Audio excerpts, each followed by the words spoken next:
बिहार में विधानसभा चुनावों की उल्टी गिनती शुरू हो चुकी है, लेकिन इससे पहले ही एनडीए खेमे में हलचल भी तेज हो गई है। खासकर एनडीए के दो बड़े दलित चेहरे चिराग पासवान और जीतन राम मांझी एक दूसरे के आमने सामने दिखाई दे रहे हैं। इस बार टकराव की वजह बना है दलितों के सबसे बड़े हितैषी होने का दावा।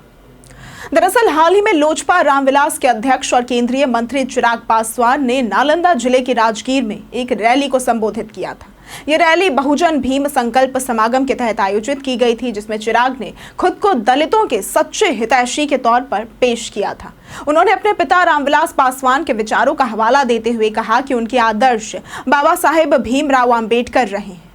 इस रैली में चिराग ने बिहार फर्स्ट, बिहारी फर्स्ट का नारा देते हुए विपक्षी दलों पर निशाना साधा। उन्होंने आरोप लगाया कि कुछ पार्टियां संविधान और आरक्षण को लेकर डर फैलाने का काम कर रही है।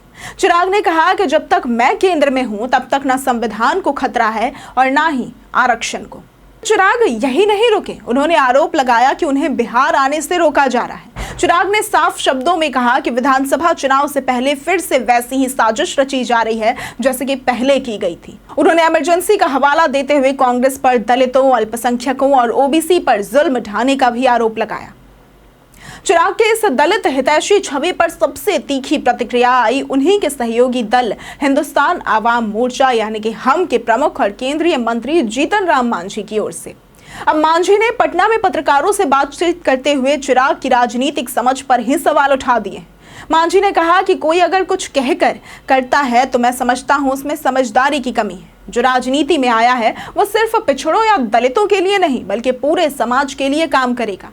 किसी एक समाज को टारगेट करके राजनीति करना एकांगी सोच है। अब जीतन राम मांझी ने इशारों में ही ये भी कह दिया कि चिराग में राजनीतिक अनुभव की कमी है। उन्होंने कहा कि अगर कोई नेता सिर्फ एक वर्ग के लिए काम करने की बात करता है तो वो समावेशी नहीं और उसमें परिपक्वता का अभाव है। अब बिहार में एनडीए का चेहरा फिलहाल नीतीश कुमार है, लेकिन दलित वोटों को लेकर मांझी और चिराग दोनों ही एक मजबूत दावेदार बनकर उभर रहे हैं। चिराग जहां अपने पिता की राजनीतिक विरासत को आगे ले जाने की कोशिश कर रहे हैं, तो वहीं मांझी की पकड़ भी दलित समाज के बड़े हिस्से में बनी हुई है। इस पूरी बयानबाजी का मकसद बिल्कुल साफ है, दलित मतदाताओं को अपने पक्ष में करना। लेकिन सवाल यह है कि क्या एनडीए इस अंदरूनी खींचतान को चुनाव तक एकजुट रख पाएगा या फिर यह मतभेद किसी बड़े सियासी बदलाव की ओर इशारा कर रहे हैं। बिहार की राजनीति में दलित वोट बैंक हमेशा निर्णायक भूमिका निभाता आया है। ऐसे में चिराग पासवान और जीतन राम मांझी की यह सियासी भिड़ंत सिर्फ बयानबाजी नहीं बल्कि भविष्य की रणनीति का संकेत भी हो सकती है। चुनाव से पहले अगर यही तकरार तेज होती रही तो एनडीए को अपने ही भीतर से चुनौती भी मिल सकती है। अगर आपको आज का ये वीडियो पसंद आया हो तो इस वीडियो को लाइक करें, शेयर करें और साथ ही मेरे चैनल को सब्सक्राइब कर जरूर करें। आज के लिए सिर्फ इतना ही। वीडियो हमारे साथ बने रहने के लिए धन्यवाद।